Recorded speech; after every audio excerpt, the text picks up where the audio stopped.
Yeah, we're in the boxes. Yep. All right, We, cool. we're live on Twitch.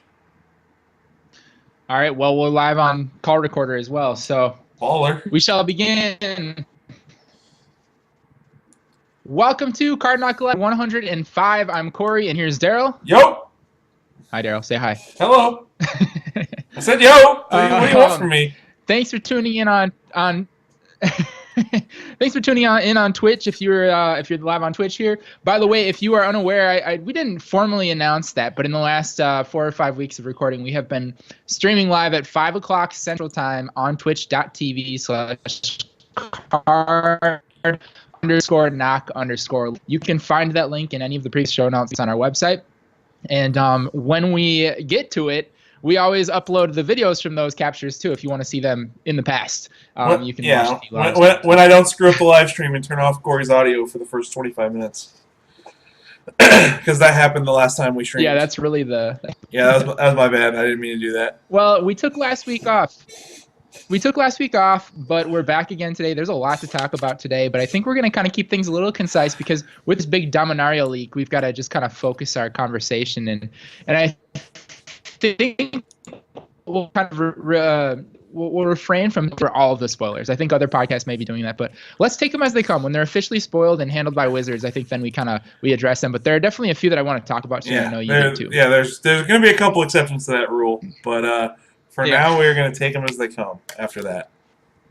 I've been playing a lot of Modern this week. I want to talk about Modern. We had a couple of Modern events the last weekend as well, but we'll get to that after the Dominaria leaks. And before we get into the podcast, let me just mention that we are sponsored by ManaTrader. So I want to just give a shout out to ManaTraders.com, the most awesome source of card rental on the internet and in paper. I use it for Moto all the time. I've been you can playing rent an entire deck of cards and ship it back when you're done with it. Yeah, I've been playing a lot of Standard. There's a 5-color ramp deck that has a lot of expensive cards in it that I would not want to buy for Standard. That ManaTraders is perfect. I can rent them all and then give them back and call it a day. It's very nice. And then not worry about it. Yeah. I have yet to. I haven't found the time to get into Standard yet, but I've been enticed. You know, I'm looking at it and I want to play some.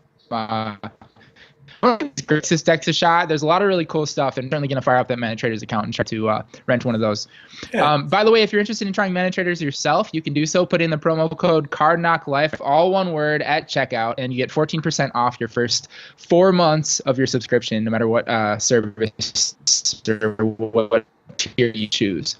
Yeah. So let's think of it, too. We love it. Anyways, we're going to get into it. So Dominaria. So my first reaction to this, Daryl, when this was announced as a leak was, Jesus Christ, again. Crap. Do we not learn? Crap. Yeah, that was my reaction too. But then we saw some cards, and it was cool. Yeah. Well, you know, did you look through all the spoilers though? I tried my best not to. I saw the spoiler. I scrolled through it, but didn't really pay much attention. There were a couple cards that caught my eye. I think we're probably going to talk about both of them. And then I saw sagas. You couldn't not see them when you look through it. Yeah. And I'm like, well, what the hell is this? Like, what's going on here? I don't understand. Yeah.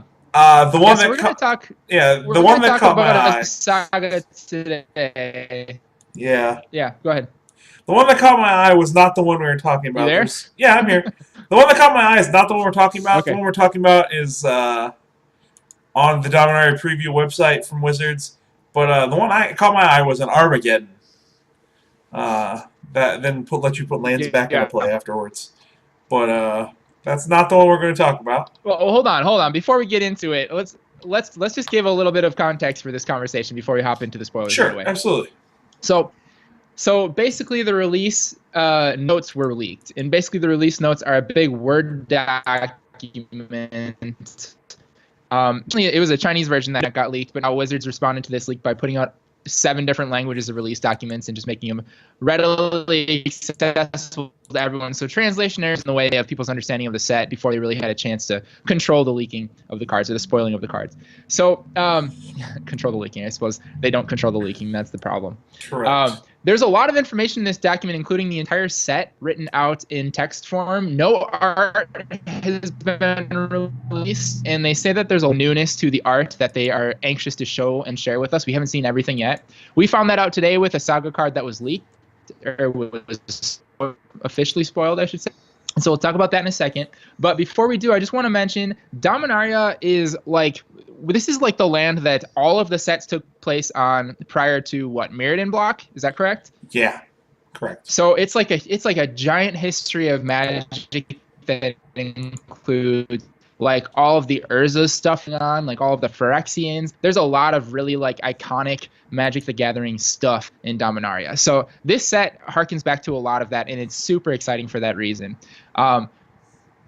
There's some things in this set, and we're not going to talk about them today, but they're like very new versions, old cards that we really are nostalgic for. So that's very exciting to me. Yeah. New mechanics have been released. Well, mechanics are coming back. Kicker is returning in this set. And there's an emphasis on legendary creatures and legendary permanents as well. But the one that Daryl's referring to is Saga. And Sagas, not to be confused with Urza's Saga, one of the Urza sets, is basically the sprockets and the sprocket and assembling the what do they call contraptions in the unset. But Daryl, why don't you enlighten us on what a Saga is, how it works, and talk about? So the Saga, Sagas will essentially get Saga counters when it enters the battlefield and after your draw step, add a lore counter, and sacrifice it after lore counter number 3. Once you add a lore counter, the number that is on the number for the lore counter will trigger. So I'm gonna talk about the one that I wanted to. I can't remember the name of it. It's like 5 and white for Enchantment Saga. When it comes into play, it gets a counter, and when the first counter goes onto it, you destroy all the lands. And then the next 2 Saga counters return 2 lands to play for each player. And then after what's the third one? What'd you say? What's the third one? They both number 2 and 3 return 2 lands to play for each player. Oh, they're the same. Okay, yeah, I'm sorry. Sagas are the same. Can you remind me of the cost for that one? Did you say 5 and a white? white? 5 and a white. 5 and a white. Okay, so it's pretty costly. But yeah, go on. What do you think of this one? So this one is really interesting because it's one of those things that if you can get out ahead of the mana curve with like mana dorks or artifacts, you have this permanent that Armageddons, put your opponent behind, and then if you have a way to blink permanents, you just get to Armageddon your opponent into the ground to where they don't get to have lands while you're beating them down with a creature or something. So it's like something that can seal the game very well when you have a larger creature in play if you're ramping. I'm not 100% sure where that's going to apply, but it has piqued my interest that you have this blinkable Armageddon. Yeah, that is pretty cool. But let's talk about the official one since we really know this one actually exists. The picture for these is we know that these all exist. I mean, these are confirmed. This was released by the Wizards websites. But okay, the one that came out today, the official spoiler today. I've got it over Corey's face Black right now. Saga. Sorry, Corey, you get no face. Okay, great, perfect place to put it. It's called Phyrexian Scriptures, which is first of all, it's awesome. The art is awesome, I should say, and it's very much that nostalgic like. It's got that set symbol for Apocalypse right on the card, and in the watermark of the card, we've got the like new Phyrexian. That is the Phyrexian circle with the line through it. Yeah, correct. Yeah. So what this does, this is 2 and 2 black for an Enchantment Saga. Put a +1/+1 counter on up to 1 creature. That creature becomes an artifact in addition to its other types. That's the first activation. Yep. The second, it's called Chapter. Chapter is destroy all non-artifact creatures. And the third chapter is exile all cards from all opponents' graveyards. So it's kind of like a Nevinyrral's Disc in a way, but I guess it takes 2 turns to activate rather than just 1 like the Disc does, right? Disc takes 2 turns because you play it the first turn. And then you untap it. So this one takes 2 turns because it comes into play, and you get the first counter. And then your next turn, it does the second thing. But it only destroys creatures. So it's like a damnation with suspend 1. That's Oh, I see. Yeah, only that's destroys really creatures. bad against affinity. Like embarrassingly bad. But But in standard, this is being a basically permanent damnation. though that is functional wrath effect is similar to disc in that way. Yeah, like this is basically Say that again, standard. Daryl. I think we got a little lag going on. Yeah, you're lagging a little bit. This is basically standard damnation because there are not Yeah. a lot of artifact creatures that like Kaladesh is going to rotate out all the artifact creatures because like the Gear Hulks, Walking Ballista, Thopters, like those are our artifact creatures right now. When this comes out, all of the artifact creatures are going to rotate, and if there's not a bunch of artifact creatures in this set, this is basically a damnation with suspend 1. And you get to keep one of your creatures because that seems. So like if you have a big creature, seems pretty fantastic. Yeah. Go on. Yeah, if you have a big creature, you can put a counter on it, becomes an artifact, and you untap and you damnation essentially for free. So you invest all your money up front, get to keep a creature and damnation. So there's a lot to like there for like mid-range decks. Yeah. And I can see that. +1/+1 on a creature is kind of a thing to pay attention to too. I know we've got like +1/+1 counters matter decks and like our Winding Constrictor and stuff like that. But having a Winding Constrictor on the table and playing your Phyrexian Scriptures, activating the +1/+1 counter on it is nothing to scoff at. Also, the just the interaction with this and like Walking Ballista and things like that is kind of interesting. Now that seems honestly is probably the most insignificant part of the card is the +1/+1 counter. So it seems to be like kind of a great sideboard piece for a deck like that. So that interaction is actually going to rotate out. Walking Ballista is in Kaladesh, so when this launches, Kaladesh goes, and we have Ixalan and this in standard. Oh, is Constrictor as well? It is, isn't it? Yeah, it's in Kaladesh block. By the way, shout out to what'sinstandard.com. As awkward and awful as the rotation in standard is, what'sinstandard.com will tell you how long you're going to see these sets. Kaladesh and Aether Revolt until Q4 2018. Which is when Dominaria launches, yeah. Or wait, does Dominaria launch before that? And then... no. I think Dominaria launches before Q4, right? Dominaria is going to come out at the end of April. Yeah, so it's the core set is when Walking Ballista and Friends rotate. So this is actually going to be a little awkward for a few months, but still not bad as long as your opponents don't load up on Ballistas and Thopters, you'll be fine. Yeah. This definitely will see play in the blue-black control deck though, because really the only creature they play is Torrential Gear Hulk. So you don't kill your Torrential Gear Hulks, and you have this one-sided, like this Wrath of God. Like, that's completely insane. Yeah, that seems great. The talking about like the structure of this card and like how it was created, I do remember Mero saying when we were talking about the unstable unstable. When we were talking about unstable, he was bringing up the contraptions and the assembling contraptions and spinning the sprockets and whatnot as a thing that they had considered doing for like standard legal sets. This to me is that, right? This has got to be. And the way that the card looks, and we haven't really talked about this much on the cast for those of you who are not watching this card being placed over my face on the Twitch. It's like kind of vertically oriented, where the art is half of the card from right to left, I should say. Yeah, I remove on the left side of the card, it's divided into 3 rows with 3 different sprockets, quote unquote, or 3 different portions. Yeah, I removed the card from your face. I figured you'd like to have a face. But yeah, I appreciate that. Yeah, no problem. This card is this idea is really interesting. I don't know how playable it's going to be because we've never seen something like this before in a real Magic set. And it does take multiple turns to get the full value out of. So, like, it's interesting to me if the value comes from the early pieces of it. So, like this one that we just looked at, the value comes from parts 1 and 2. You know, Tormod's crypting your opponent is not particularly useful all the time. So, like, you're not going to get a lot of value out of stage 3.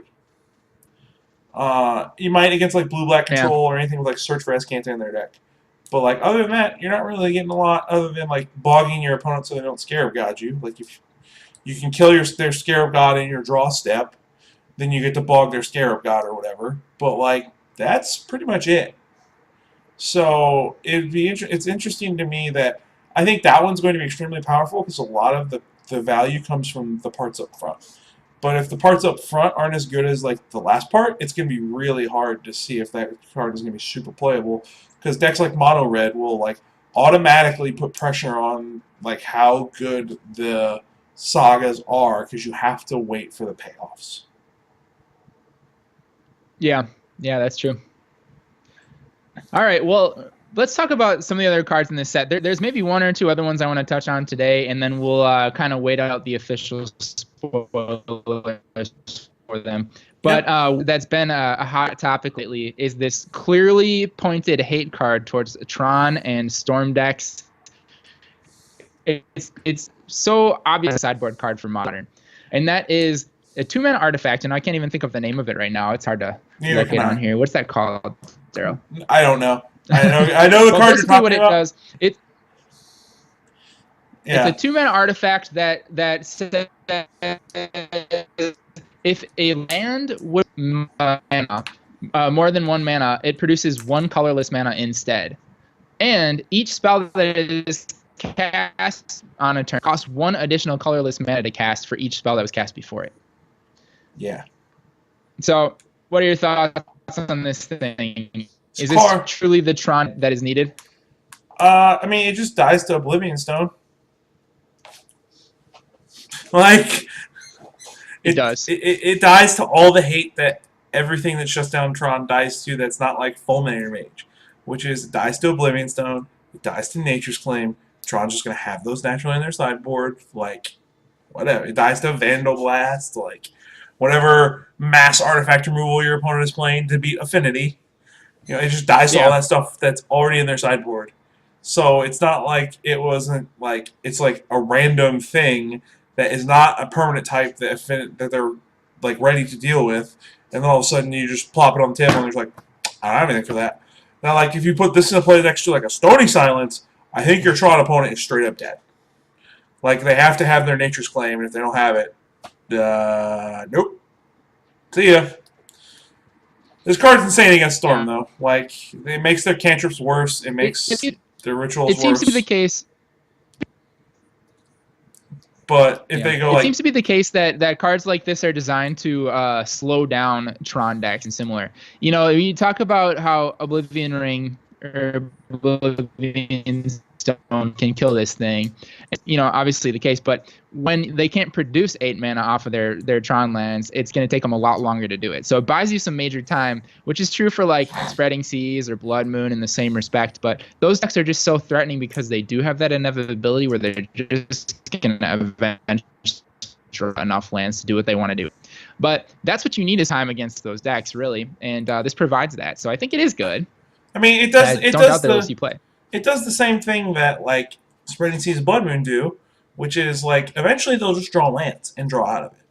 Same as they will with Spreading Seas and Blood Moon. Spreading Seas and Blood Moon give them the random upside of drawing the right land to just shoot to the moon, whereas this is just like, all right, you have to draw 7 lands or 8 lands to get out from under it. So like it does give you that benefit of forcing them to draw specific lands.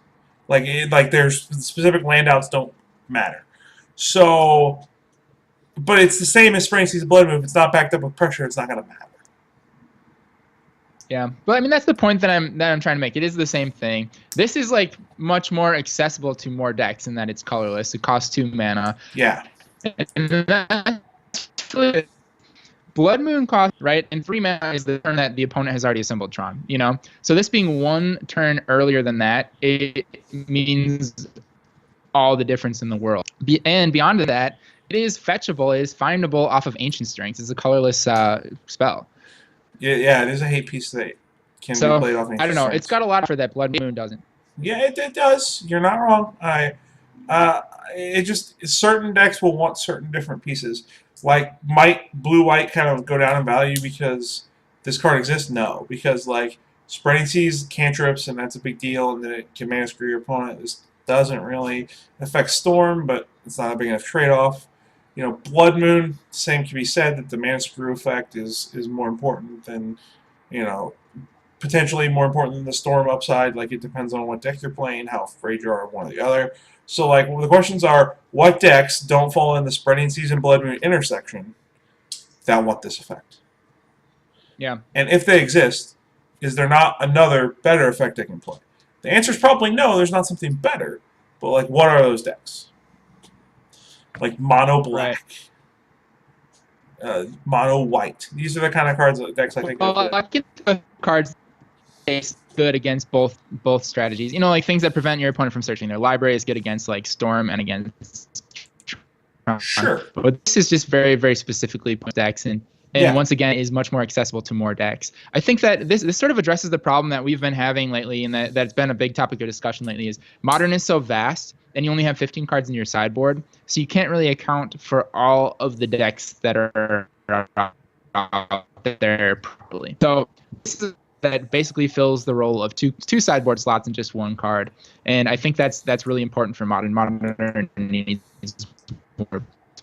If it only had X when it came into play, then it would be the ultimate piece of sideboard technology. If it only had what? Exile graveyards when it came into play. Oh Lord, Rest in peace. Okay. So you're asking for all. You're asking for all of it. Got it. All right. So I think that pretty well covers the card you want to talk about. Mine is a little more controversial, and it's Mox Amber. Okay. So it's a 0 mana saw that one. legendary artifact that makes a mana of any color of a legendary permanent you control. 0 mana accelerants are scary.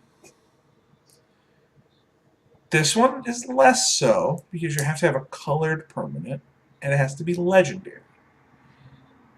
There aren't a lot of legendary 1-drops in Modern. But there are 2 really big legendary 2-drops. And that's Thalia and Brawl. Sure. Do you Brawl is a big deal. Thalia is a little bit anti-synergy with this one because it makes it cost 1 mana anyway. Right. And so that's my question is like people are like, this is gonna spawn archetypes, it's a huge deal. And when you look at like the legendary creatures in Modern at 1 mana and 0 mana, there are none, and 2 mana, you're kind of limited in your scope. You're looking at stuff like Aura of Parage, the like token maker from Kaladesh, Kithian, Riz the Redeemed, Thalia, Brawl. Like, there are a lot of stinkers. Isamaru. There's the like blue-white one from Kaladesh that like makes your tokens unblockable. That has Embalm. There's that guy. Like Timuret the Murder King. Like you're not looking great. And so the question is like, in what world can these turn 1 these like 0 mana accelerants actually provide you enough upside because they need to be paired with legendary permanents? Now it might be that there's some legendary permanent in Dominaria that costs 1, it's playable, and all of a sudden we're shit out of luck. But like this card, out there. This card like screams problems to me. Like it's either going to be like this really broken 4-of, it's going to cause a ton of format problems, or it's just going to be like this bulk mythic. Because there's no way this card's not a mythic, like 0%. Yeah. I think it's for sure a mythic. I don't think it's bulk by any means. I think a card like this will find play in some deck. Someone's going to try to use it in some kind of combo strategy. I'm thinking of the cards in Modern that already get played that are like affordable, quote unquote, legendary creatures. And Norin the Weird, although it's really awkward with this because when you play this and Norin's in play, he gets exiled and you can't use his mana anyway. Yeah. But that's one that gets played in a deck. I think that the Storm deck really wants this with Baral. That seems really strong. So I thought of really bad combo strategies. And the first one that came to my mind, there's 2 actually. Grishelbrand. Grishelbrand likes free mana sources. Okay, but you have to have the Grishelbrand in play, right? Right. But like the problem you have sometimes when you're going off is that you just need mana. You've already hit your land drop, you've Glory of Vengeance your guy to play. I see what you're saying. So you've already you've already reanimated it, and you just want to basically draw a bunch of cards, pop this into play, and then you need mana to like put the second guy into play to kill them or whatever. Yeah, that makes sense. And Cheerios, Saram. Yeah, Cheerios does. Isn't one of those guys? Ram, right? Yeah. Yep. So you have extra mana sources. So like it can't cast Retract, which is the problem, because Retract is a blue card. But it gives you extra mana for like Grape Shot and tax effects and things like that. So I don't know. It feels like you would try and figure out how to get a synergistic blue legendary permanent in there so you can cast Retract and go nuts. Like Arreo. That's a blue legendary permanent that could just be really annoying with this card. What is that exactly? It's a 1/1 flyer for 2. When you play 4 spells, flip it. It's from Kamigawa. And it flips into counter the first spell every opponent plays every turn. Yeah, that seems pretty great with this. Yeah. I don't know what world we're Rayoing people, but, like, it's possible. Because, like, you can just, like, turn 2, play a Rayo, like, Mox Amber, Cantrip, something else. Like, you need one more spell at that point to be able to, like, blow your opponent into the sun. Yeah, I don't know, man. Like, that seems real dangerous, too. But, like, so it's either, like, one of those... seem pretty good. Yeah, it's one of those things that's going to be, like, super dangerous or super awful. You know what this is, Daryl? This is the enabler right here. For what?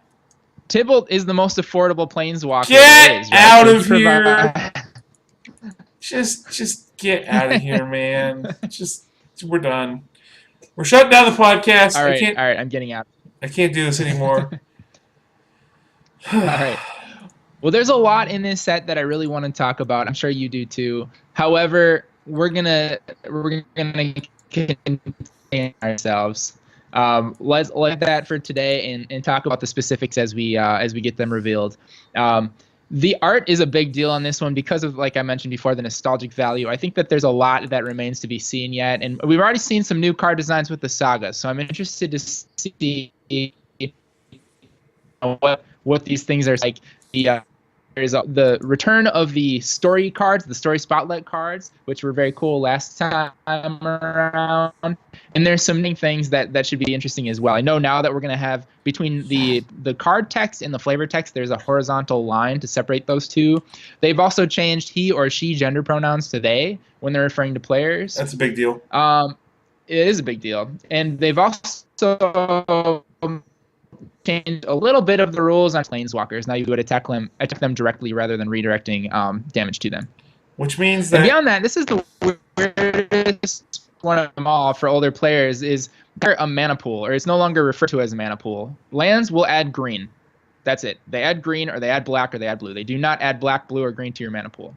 So, which is fine. No, that leaves me a question. Does mana still disappear between phases? Because, like, that affects weird cards like Savage Ventmaw. Daryl, you're going to have to repeat that question. You cut out pretty bad. Oh, so, like, that affects cards like Savage Ventmaw? Because, like, the mana doesn't leave your pool between phases. So do you just get, like, 6 mana for the rest of your turn to use? Like, cards like Upwelling, what does that really... I'm sure that will be errata. Yeah, what does that do? I just, you know... These are all things that I think of because I play a bunch of EDH. Like, what the hell happens to these, like, actual EDH staples, like Omnath? And, like, it does, like, the other change for Planeswalkers... As weird as it is, and... Yeah. The other change for Planeswalkers... Okay, like we've got some problems. We're going to need to take a break and fix this delay. It's pretty obnoxious. So let's take a short break. We're gonna finish up our conversation, and then we're gonna actually jump into Modern. Yep. So stay tuned.